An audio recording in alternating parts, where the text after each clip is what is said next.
Pertanyaannya, apakah doa, ibadah bersama seperti ini merupakan beban bagi saudara? Apakah ibadah seperti saat ini merupakan beban yang sangat berat bagi saudara? Amin. Beban berat? Aminnya beban berat atau bukan?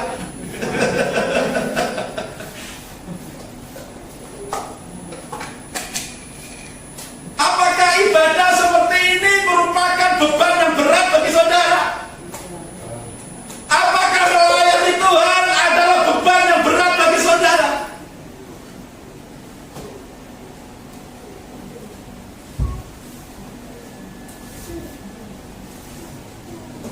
Kalau mungkin ada yang menjawab dalam hatinya, ini beban yang berat bagi saya untuk bisa datang ibadah. Ini beban yang sangat berat bagi saya untuk melayani Tuhan. Kalau saudara merasakan seperti itu, ayo kita ingat kembali. Sekian lama kita ikut Tuhan, jadi orang Kristen. Kapan terakhir kali saudara datang ibadah dengan sukacita? Saudara sekalian melayani Tuhan dengan sukacita. Ayo kita ingat kembali saat-saat itu.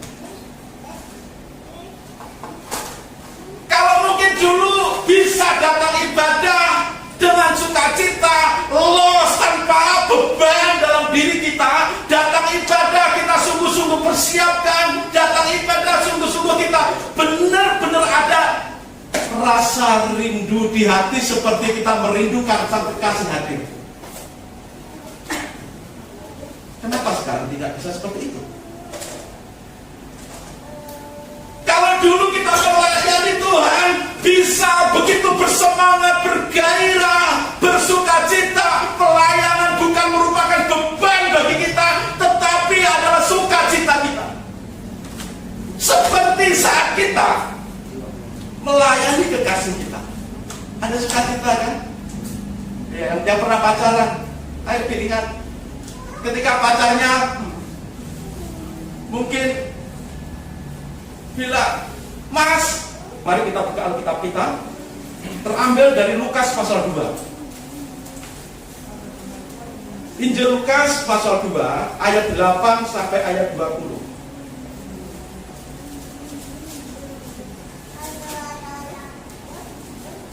Kita akan membaca perikop ini bergantian, berbalasan.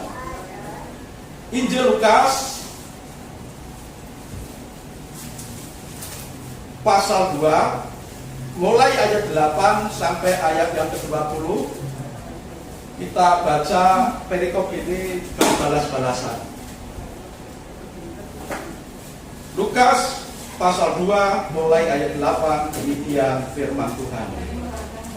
Di daerah itu ada gembala-gembala yang tinggal di padang menjaga kawanan ternak mereka pada waktu malam. Ayat 9.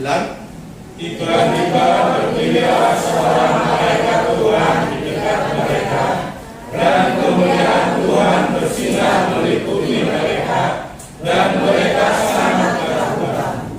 Lalu kata malaikat itu kepada mereka, jangan takut, sebab sesungguhnya aku memberitakan kepadamu kesukaan besar untuk seluruh bangsa. Ayat 11. Hari ini telah lahir bagimu juru selamat, yaitu Kristus Tuhan kita Adam. Dan inilah tandanya bagimu, kamu akan menjumpai seorang bayi dibungkus dengan lampin dan terbaring di dalam palungan. Ayat 13. Dan tiba-tiba akan tawar bersama-sama dengan malaikat itu sejumlah besar para tentara surga yang memuji Allah katanya. Kemuliaan bagi Allah di tempat yang maha tinggi, dan damai sejahtera di bumi di antara manusia yang berkenan kepadanya. 15. Setelah malaikat itu meninggalkan mereka dan kembali ke surga, gembala-gembala itu berkata seorang kepada yang lain, marilah kita pergi ke Betlehem untuk melihat apa yang terjadi di sana, seperti yang diberitahukan Tuhan kepada kita. Lalu mereka cepat-cepat berangkat dan menjumpai Maria dan Yusuf dan bayi itu yang sedang berbaring di dalam palungan. 17. Dan ketika mereka melihatnya, mereka memberitahukan apa yang telah dikatakan kepada mereka tentang anak itu. Dan semua orang yang mendengarnya heran tentang apa yang telah dikatakan gembala-gembala itu kepada mereka. 19. Tetapi Maria menyimpan segala perkara itu dalam hatinya dan merenungkannya. Maka kembalilah gembala-gembala itu sambil memuji dan memuliakan Allah karena segala sesuatu yang mereka dengar dan mereka lihat, semuanya sesuai dengan apa yang telah dikatakan kepada mereka. Amin. Untuk firman Tuhan. Sidang jemaat yang dikasihi Tuhan Yesus Kristus, sebagai orang Kristen kita beribadah, kita berdoa. Sebagai orang Kristen kita mengadakan kelompok pemuda, ibadah pemuda. Ada juga sekolah minggu. Dan dalam situasi normal kita juga mengadakan konser-konser, ibadah doa hari Rabu. Saudara sekalian, ada pertanyaan bagi kita yang menghadiri ibadah persekutuan atau konser, atau bahkan ketika doa-doa pribadi kita. Pertanyaannya, apakah doa, ibadah bersama seperti ini merupakan beban bagi saudara? Apakah ibadah seperti saat ini merupakan beban yang sangat berat bagi saudara? Amin. Beban berat? Aminnya beban berat atau bukan?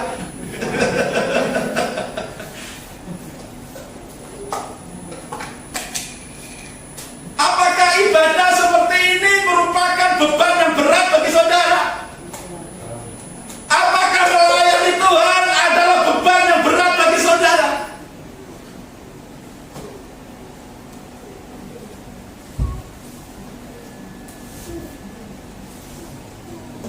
Kalau mungkin ada yang menjawab dalam hatinya, ini beban yang berat bagi saya untuk bisa datang ibadah. Ini beban yang sangat berat bagi saya untuk melayani Tuhan. Kalau saudara merasakan seperti itu, ayo kita ingat kembali. Sekian lama kita ikut Tuhan, jadi orang Kristen. Kapan terakhir kali saudara datang ibadah dengan sukacita? Kapan terakhir kali saudara sekalian melayani Tuhan dengan sukacita? Ayo kita ingat kembali saat-saat itu. Kalau mungkin dulu bisa datang ibadah dengan sukacita, los tanpa beban dalam diri kita. Datang ibadah kita sungguh-sungguh persiapkan. Datang ibadah sungguh-sungguh kita benar-benar ada rasa rindu di hati seperti kita merindukan sang kekasih hati. Kenapa sekarang tidak bisa seperti itu? Kalau dulu kita melayani Tuhan bisa begitu bersemangat, bergairah, bersukacita. Pelayanan bukan merupakan beban bagi kita, tetapi adalah sukacita kita. Seperti saat kita melayani kekasih kita. Ada sukacita kan? Ya, yang pernah pacaran, ayo diingat. Ketika pacarnya mungkin bilang, "Mas, sepedaku bocor." Serta merta ya. Oh, di mana bocornya? Di mana macetnya? Berhenti aja situ, saya akan susul. Ada semangat, ada gairah melayani kekasihnya. Bagaimana dengan pelayanan kita? Kapan terakhir kali kita merasakan seperti kita mendengar kekasih kita sedang situasi seperti itu? Dengan sukacita, dengan segala pengorbanan, kita berani demi kekasih kita datang menolong. Hari ini juga mari kita lihat ke dalam diri kita. Kalau terhadap kekasih manusiawi, kita bisa berkorban bahkan dengan sukacita melayani, terlebih lagi melayani Tuhan. Harusnya semangat kita, sukacita kita, pengorbanan kita lebih daripada itu semua untuk manusia, karena ini untuk Tuhan. Itu sebabnya sambil kita mengingat ibadah pelayan ini, supaya bukan menjadi beban tetapi menjadi sukacita dan kebahagiaan kita, mari kita belajar dari para gembala ini. Dalam peristiwa Natal yang perikop yang kita baca tadi, mereka bukan pemilik ternak, tapi mereka adalah orang-orang upahan, mereka adalah yang dibayar, bahkan mereka bisa juga budak yang menjaga ternak bos mereka. Dari sisi kekayaan, mereka tidak ada apa-apanya. Uang mereka tidak punya banyak. Makan pun disediakan oleh bos mereka. Hidup mereka sangat sederhana. Secara kekayaan, secara harta, mereka tidak punya. Secara kedudukan dalam pekerjaan, mereka juga orang rendahan dalam pandangan masyarakat, karena mereka jongos, mereka orang upahan, mereka bukan pemilik ternak, mereka hanya menjaga kawanan ternak dari bos mereka, dan pekerjaan mereka sangat berat. Ketika panas mereka kepanasan, ketika dingin mereka kedinginan, ketika gelap mereka kegelapan, paling banter mereka bikin api unggun dan obor. Dari sisi masa depan mereka juga sepertinya tidak ada masa depan cerah. Tetapi kita belajar dari kehidupan mereka.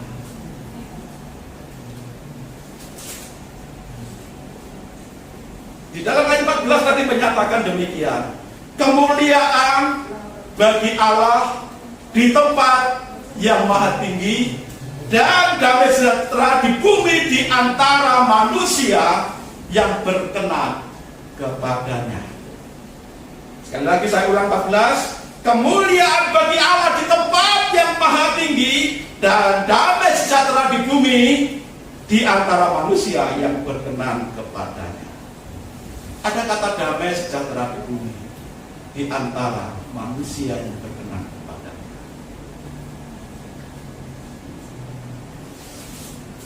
Ada kalimat kemuliaan bagi Allah di tempat yang maha tinggi. Kemuliaan hanya miliknya Tuhan Allah.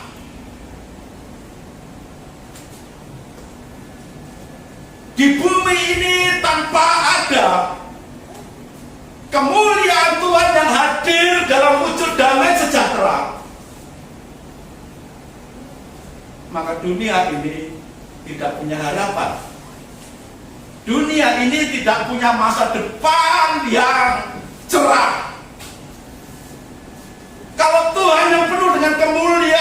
tidak turun membawa damainya di bumi ini. Kita semua manusia seperti kawanan domba penggembala tadi. Kita seperti kawanan penggembala tadi. Hidup tanpa kepastian, hidup dalam kemiskinan, hidup tanpa kedudukan yang bagus, hidup tanpa harapan. Kenapa? Karena firman Tuhan katakan, semua orang sudah jatuh dalam dosa dan kehilangan kemuliaan Allah. Tetapi kasih karunia Tuhan melalui Yesus Kristus itulah yang menyelamatkan kita. Karena dosa maka kita tidak punya harapan hidup lebih baik. Karena dosa maka kehidupan kita tidak ada hal-hal yang enak. Karena firman Tuhan juga katakan, upah dosa adalah maut, kematian kekal. Tetapi karena Yesus Kristus yang penuh dengan kemuliaan, Dia adalah Allah yang Maha Tinggi. Dia mau turun ke dunia membawa damai. Maka para gembala walaupun hidup mereka tanpa harapan, harta mereka ya tidak banyak dan bisa dikatakan mereka miskin.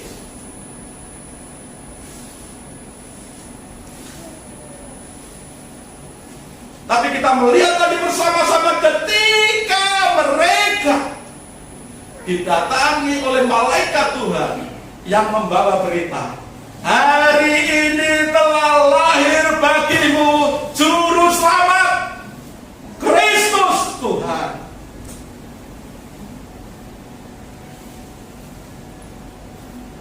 Ketika malaikat Tuhan membawa berita, hari ini telah lahir bagimu Juru Selamat. Apa artinya Juru Selamat, saudara?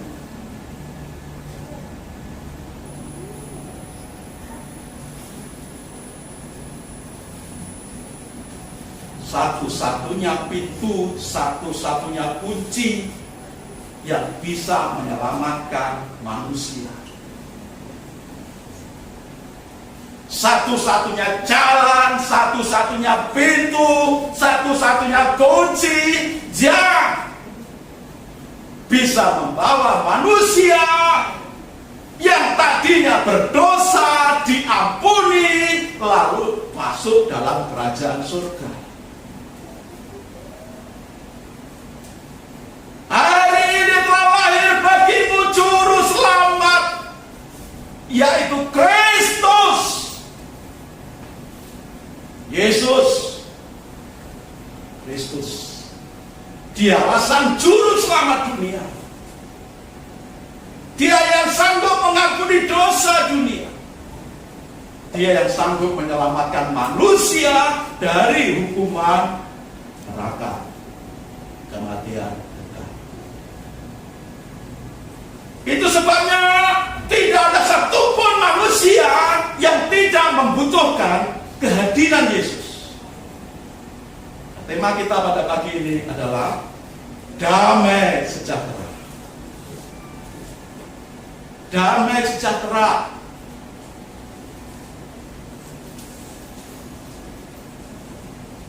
Damai sejahtera itu karena Yesus dikatakan oleh para malaikat tadi, hari ini telah lahir bagimu Juru Selamat, yaitu Kristus Yesus.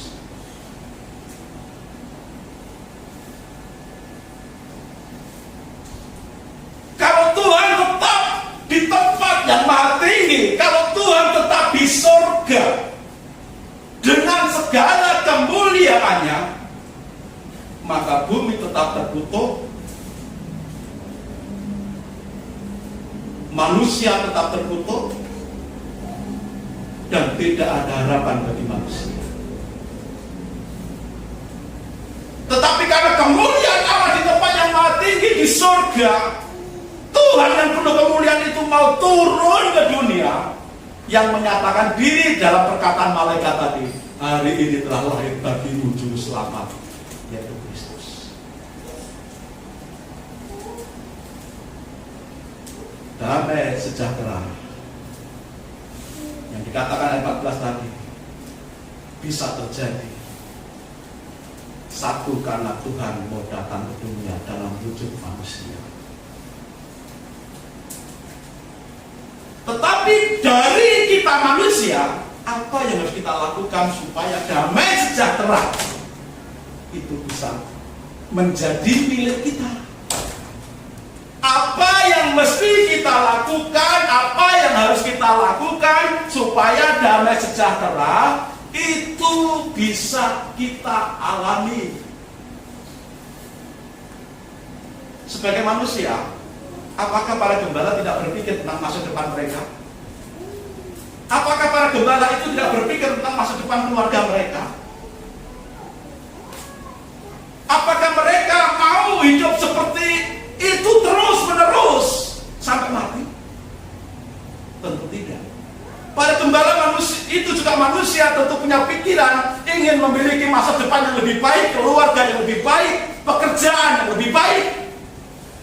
Saudara juga demikian. Saudara sekolah tentu karena pengen memiliki masa depan yang baik, pekerjaan yang baik, masa depan yang baik. Saudara bekerja, sungguh-sungguh bekerja keras, tentu karena saudara ingin mendapatkan gaji lebih baik, segera secepat mungkin naik kedudukan, naik posisi di dalam karir, lalu mendapatkan penghasilan yang lebih baik supaya hidup lebih baik. Saudara yang membangun usaha tentu juga punya pemikiran supaya apa? Usahanya maju, maka harus dikembangkan. Kalau usaha yang maju berkembang, tentu harapannya selanjutnya adalah hidup lebih baik. Ada harapan di sana. Terlebih hari-hari ini, masa-masa situasi yang melanda dunia ini, secara ekonomi kita menghadapi kesulitan, secara kesehatan kita dikepung dengan berbagai penyakit. Jenis satu belum selesai, muncul jenis yang baru. Jenis satu yang belum selesai, muncul lagi jenis-jenis yang lain. Seperti hidup ini tidak punya harapan. Tetapi seperti hanya para gembala tadi yang terus memiliki harapan, walaupun sebenarnya harapan mereka sebenarnya harapan yang kosong. Kalau mereka tidak, tentu tidak ada harapan untuk bebas. Demikian juga kita, harapan kita untuk hidup lebih baik itu akan menjadi harapan yang kosong, sia-sia kalau kita hanya mengandalkan diri kita, kekuatan kita. Harapan kita akan menjadi harapan yang kosong kalau kita hanya mengandalkan otak kita sendiri.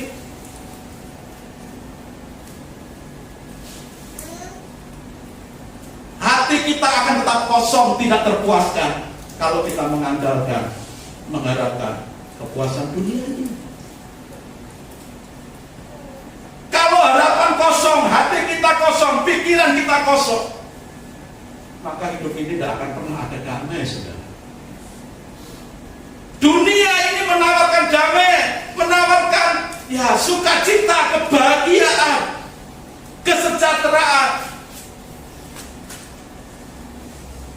Tapi kalau itu di luar Tuhan, kosong semua. Mungkin bisa, tapi terbatas.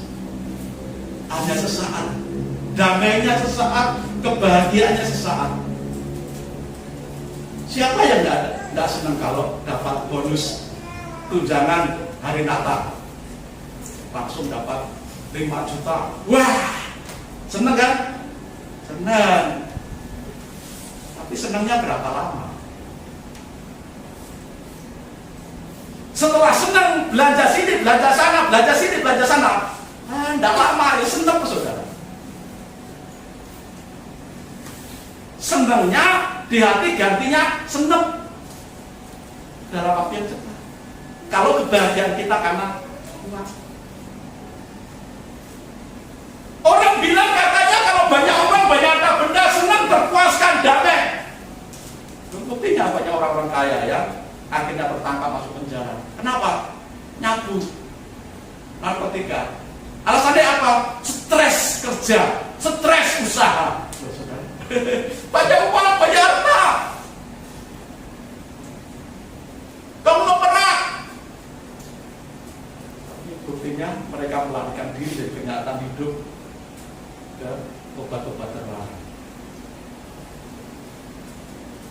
Kalau kedamaian kita, kebahagiaan kita, sukacita kita berdasarkan hal-hal duniawi, sesaat saudara.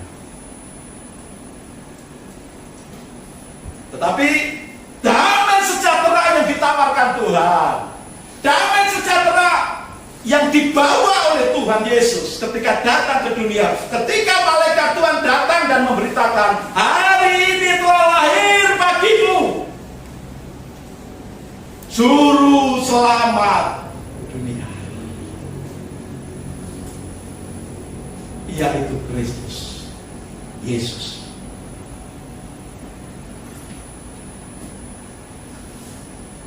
Maka damai sejahtera, keselamatan yang sesungguhnya itu bisa kita alami kalau kita belajar dari para gembala tadi. Hal-hal apa yang dilakukan oleh para gembala tadi? Ketika malaikat mengatakan, hari ini telah lahir bagimu juru selamat, yaitu Kristus Yesus. Setelah itu muncul serombongan, sepasukan bala tentara surga yang memuji Tuhan dengan nyanyian kemuliaan bagi Allah di tempat yang maha tinggi, dan damai sejahtera di bumi di antara orang-orang yang berkenan kepadanya. Bagaimana keselamatan? Bagaimana damai sejahtera bisa kita alami? Dua hal. Hidup memuliakan Allah. Allah yang penuh kemuliaan turun ke dalam dunia dalam wujud manusia yang diberi nama dan dengan nama Kristus Yesus. Maka sebagai orang yang diberi, yang ditawarkan damai sejahtera dan keselamatan, maka kita harus memuliakan Tuhan dalam pengertian menghormati perjuangan Tuhan, menghormati pengorbanan Tuhan yang sudah meninggalkan segala sesuatunya di surga, mengosongkan dirinya, datang ke dunia dalam wujud manusia yang bernama Yesus Kristus. Maka muliakanlah Tuhan Yesus dalam hidupmu. Hormatilah kehadiran Yesus dalam hidupmu. Para gembala tadi ketika mendengar berita dari malaikat, mendengar nyanyian tentara surgawi,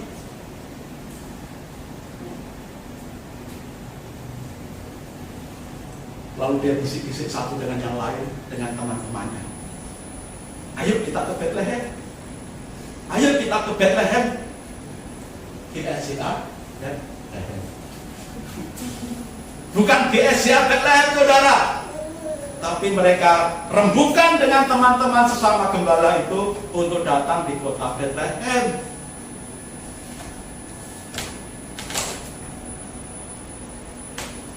Dan dikatakan tadi, mereka segera berangkat dan cepat. Kita baca ayatnya tadi ya. Ya, berapa tadi? Ayat yang ke-15. Setelah malaikat-malaikat itu meninggalkan mereka dan kembali ke surga, gembala-gembala itu berkata seorang kepada yang lain, marilah kita pergi ke Bethlehem untuk melihat apa yang terjadi di sana, seperti yang diberitakan Tuhan kepada kita. 16. Lalu mereka cepat-cepat berangkat. Ini saudara, rasa hormatnya menerima Yesus Sang Juru Selamat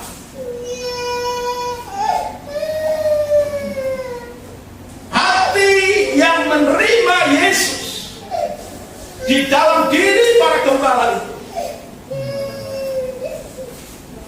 ditunjukkan dengan cara cepat-cepat berangkat untuk bertemu dengan Yesus. Apakah para gembala tidak punya problem ketika apakah para gembala tidak nyadar mereka itu siapa? Mereka itu kan pekerja. Dan bahkan mereka dikatakan mereka itu jongos di sana. Tapi dengan beraninya dia mengambil satu sikap. Ini saudara yang perlu kita contoh. Mereka punya tanggung jawab kepada Tuhan di dunia yang punya ternak yang mereka gembalakan. Tetapi di sisi lain mereka sudah memberitakan, hari ini telah lahir bagimu Juru Selamat. Di hadapan para gembala itu ada dua tuan. Satu tuan yang punya ternak yang mereka gembalakan. Dan tuan yang satu lagi adalah Juru Selamat yang baru datang dalam dunia, yang bernama Kristus Yesus. Ketika diperhadapkan di hadapan mereka dalam satu situasi yang sama, di waktu yang sama, mereka ambil keputusan cepat-cepat berangkat, bukan bertemu dengan tuan yang punya ternak, tapi cepat-cepat berangkat mau ketemu dengan Yesus.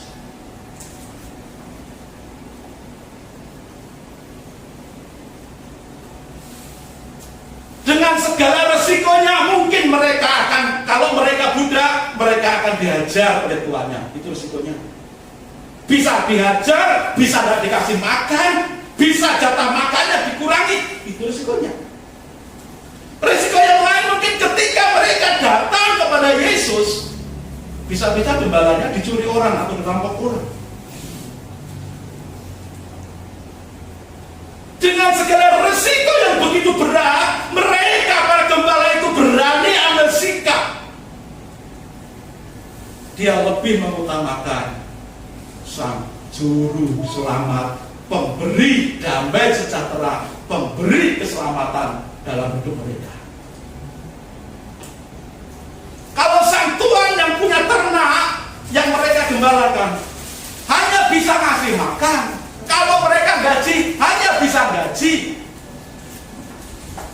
tetapi napas hidup, keselamatan, hidup damai sejahtera hanya diberikan oleh Yesus. Seperti yang dibilang oleh para malaikat tadi, hari ini telah lahir bagimu. Jelas dikatakan bagimu, bagi para gembala, bagi kita semua hari ini umat Tuhan di GSC Bethlehem. Damai sejahtera, keselamatan itu akan menjadi milik kita, bagian kita, walaupun situasi dunia berguncang hari-hari ini, ekonomi diguncang, secara kesehatan diguncang, dunia juga diguncang. Gunung Semeru yang meletus, berita-berita tsunami bermunculan. Sebentar lagi ada PPKM, orang banyak yang takut nanti kerja dibatasi, usaha dibatasi. Kalau kerja dibatasi, usaha dibatasi lagi karena PPKM, berarti pemasukan juga berkurang. Pemasukan berkurang berarti mempengaruhi ekonomi kita.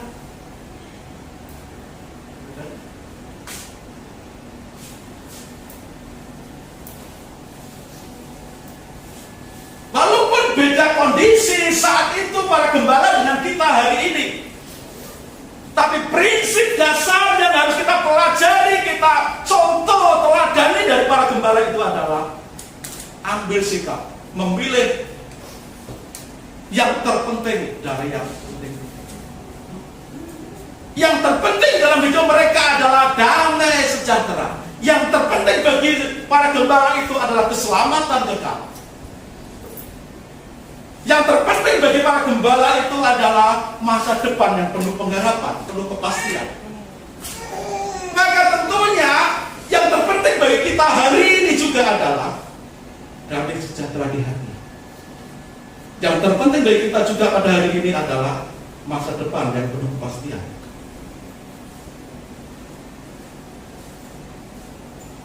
Damai sejahtera, masa depan yang penuh dengan kepastian, keselamatan yang penuh dengan kepastian hanya ada dalam Yesus.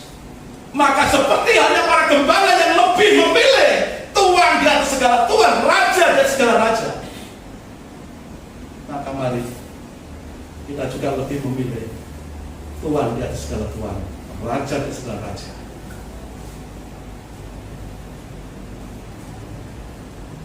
Para gembala tadi memuliakan Tuhan, menghormati kehadiran Tuhan dengan mengambil sikap cepat berangkat bertemu dengan Yesus. Artinya sukacita dalam diri mereka melimpah ruah, mengalahkan semua ketakutan, risiko-risiko yang ditinggalkan di padang pengembala.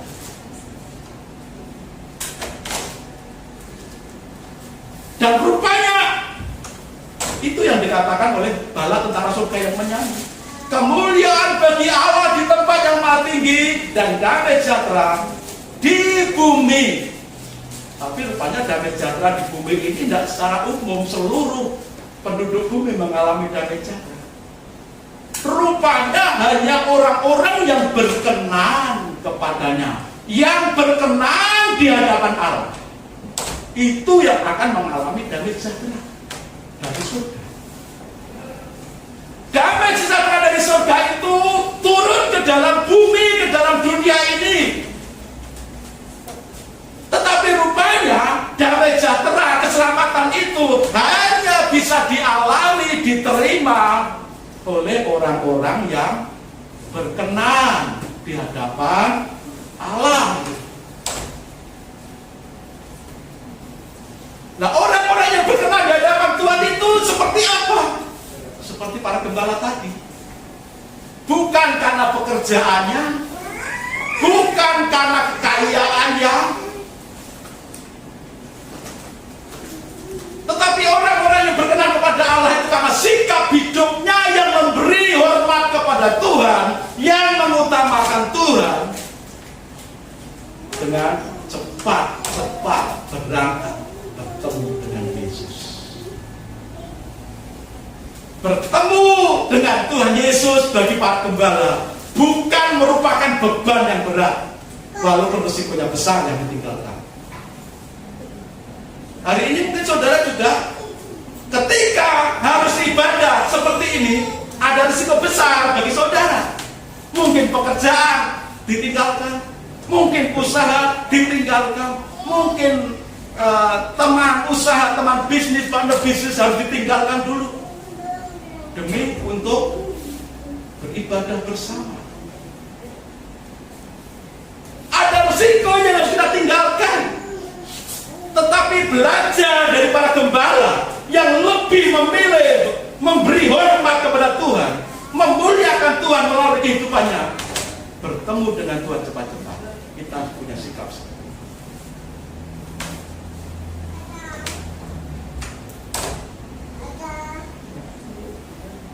Tuhan memberikan kita damai sejahtera dan keselamatan. Tuhan memberikan jaminan kepada kita. Kalau Dia mau meninggalkan semua kemuliaannya di surga, turun ke dalam dunia ini, bukankah Tuhan akan lebih mampu lagi memberikan kita untuk hidup kita sehari-hari? Kalau mungkin gara-gara kita dipecat dari pekerjaan, karena kita datang menghadap Tuhan, ibadah, karena kita melayani Tuhan, apakah Tuhan tidak mampu memberikan kita pekerjaan yang lebih baik lagi?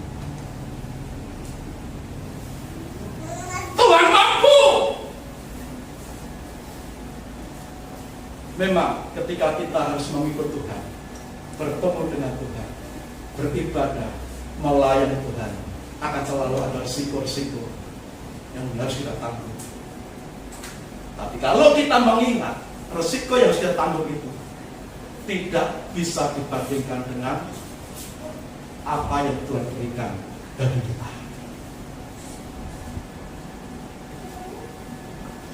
Damai sejahtera, keselamatan, hidup penuh pengharapan diberikan Tuhan.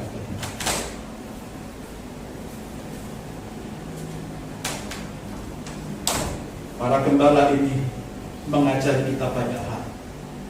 Prinsip-prinsip hidup yang benar. Supaya kita yang hidup pada zaman ini lebih mengedepankan, lebih memilih memuliakan Tuhan lebih dulu. Lebih memilih memberikan hormat kepada Tuhan setinggi-tingginya.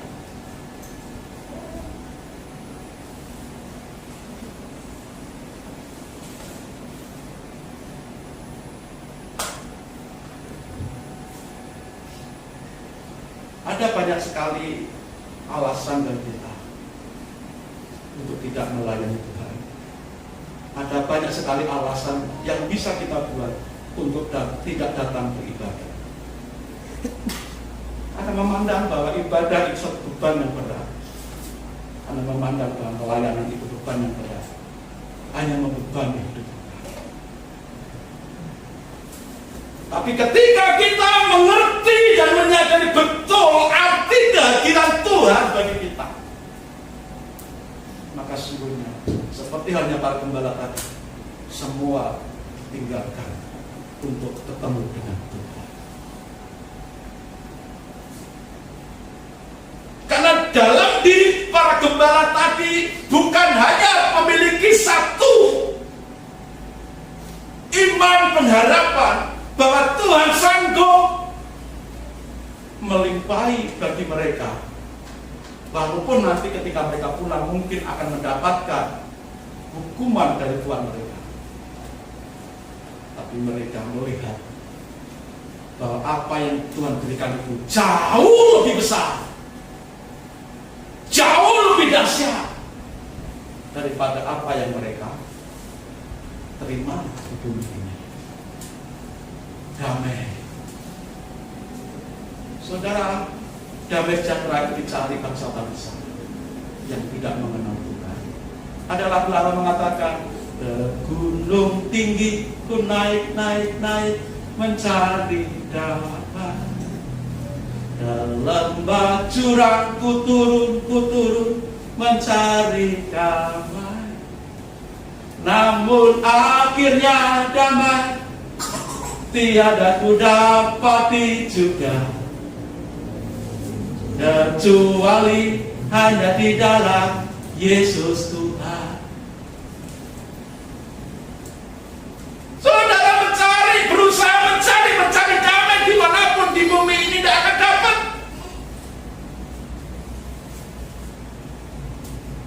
kecuali dalam Yesus Tuhan. Ketika malaikat sudah memerintahkan hari ini telah lahir bagimu juru selamat yaitu Kristus Yesus, mari kita punya sikap seperti para gembala.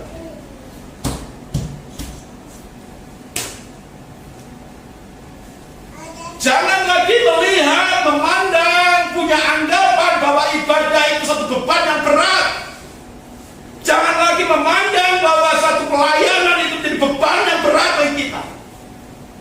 Kalau saudara ibadah dengan beban yang berat, kalau saudara melayani dan menganggap pelayanan beban dalam hidup, lebih baik jangan. Dan saudara tidak akan terberkati kembali.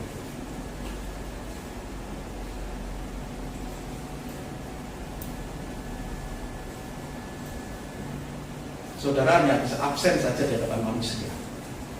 Yang penting hadir. Udah, jangan. Kita Mazmur mengajarkan kepada kita dengan meneteskan berurai air mata, aku merangkak, aku berjalan mengikuti kerumunan orang-orang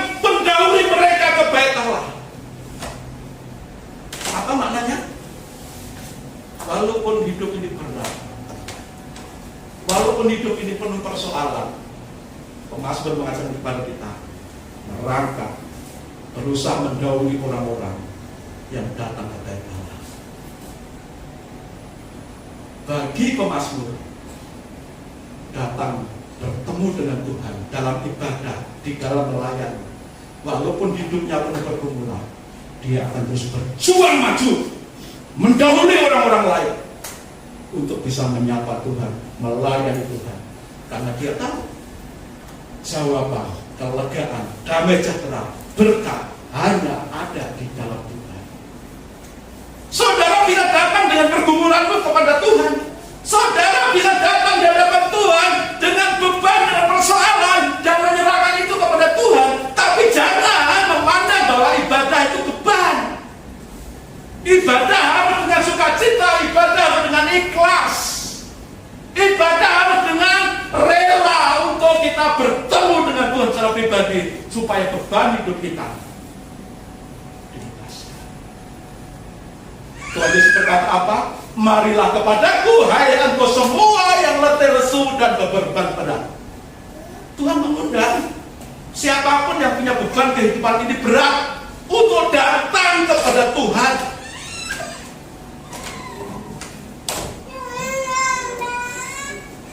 Memang hidup ini perlu perjuangan, memang hidup ini perlu tantangan, memang hidup ini ada banyak persoalan.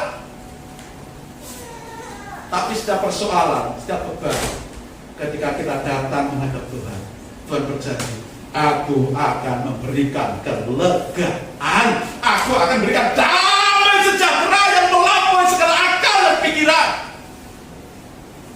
Makanya di ayat yang ke-20, ayat 20 menuliskan demikian. Maka kembalilah gembala-gembala itu sambil memuji dan memuliakan Allah, karena segala sesuatu yang mereka dengar dan mereka lihat, semuanya sesuai dengan apa yang telah dikatakan kepada mereka. Gembala-gembala itu kembali sambil memuji Tuhan dan memuliakan Allah. Datang meninggalkan risiko yang besar, ternak gembalanya ditinggalkan untuk bertemu dengan Yesus. Ketika mereka kembali kepada pengembalaan, mungkin tetap ada risiko-risiko itu, tetapi mereka kembali dengan sukacita, dengan memuliakan Allah. Beban mereka dilepaskan, seperti janji Tuhan, marilah kepadaku, hai engkau semua yang letih lesu berberat, aku akan memberikan kelegaan. Lega itu apa? Bebas. Apakah ketika para gembala itu kembali kepada penggembalaan, mereka berubah kedudukannya menjadi peternak yang punya ternak-ternak itu? Apakah ketika para gembala itu pulang kembali dari bertemu Tuhan, lalu tiba-tiba mereka jadi bos? Tidak. Mereka tetap jadi gembala, tetapi hati mereka diliputi dengan damai sejahtera. Hati mereka dipenuhi dengan sukacita. Hati mereka diliputi dengan kepastian pengharapan akan keselamatan.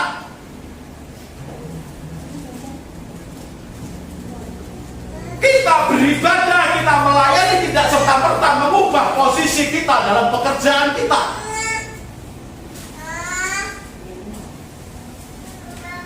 Kita beribadah, kita melayani tidak serta-merta membuat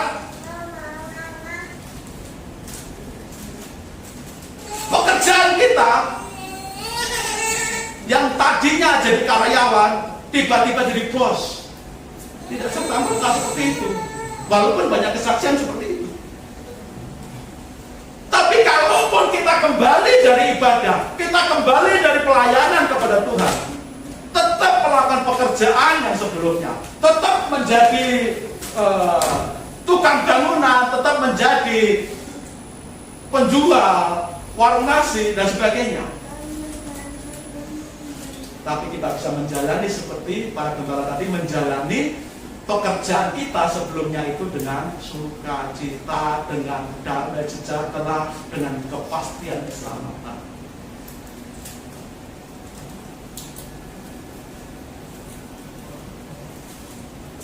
Para gembala tadi kembali dengan memuji Tuhan, dengan memuliakan Tuhan, kembali kepada gembala. Saudara bisa kembali dari ibadah, kembali dari pelayanan ke pekerjaan saudara masing-masing dengan sukacita, dengan memuliakan Tuhan. Bukankah damai, sukacita, dan kepastian keselamatan itu akan membuat kita bekerja lebih baik?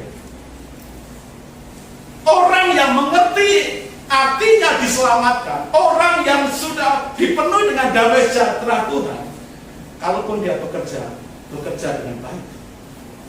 Karena firman Tuhan ajarkan, bekerjalah seperti itu Tuhan. Karena pekerjaan itu kalau kita sungguh-sungguh kita lakukan dalam takut akan Tuhan, itu pelayanan juga. Saudara, mari di momen Natal ini kita diingatkan kembali. Ibadahmu untuk bertemu dengan Tuhan jangan jadikan beban, tapi ibadah harus dilakukan dengan ikhlas dan sukacita. Cepat berangkat melayani Tuhan dalam momen Natal ini, biarlah menjadi kebangkitan kita, revolusi mental rohani kita. Cepat dengan segala risiko.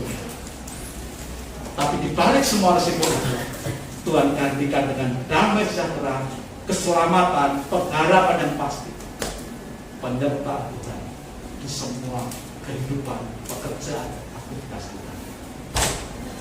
Biarlah damai sejahtera Natal itu di bagian kita. Kitab Yesaya menyatakan seorang putra telah lahir. Dia disebut sebagai apa, saudara? Penasehat yang ajaib, Allah yang perkasa, Bapa yang kekal, dan selanjutnya dia adalah Raja damai.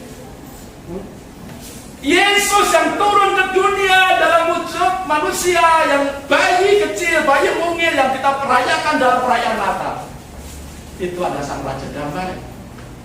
Maka mari kita sambut sang Raja damai itu seperti para gembala menyambut Yesus yang lahir, menyambut dengan sukacita apapun resikonya, mengutamakan Yesus dan memberikan rasa hormat yang sesungguhnya kepada Yesus yang lahir. Karena dia adalah Raja damai yang akan memberikan damai sejahtera kita.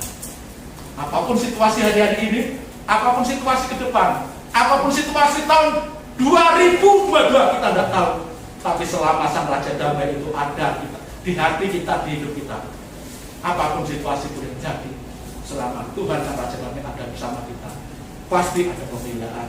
Amin, saudara. Mari kita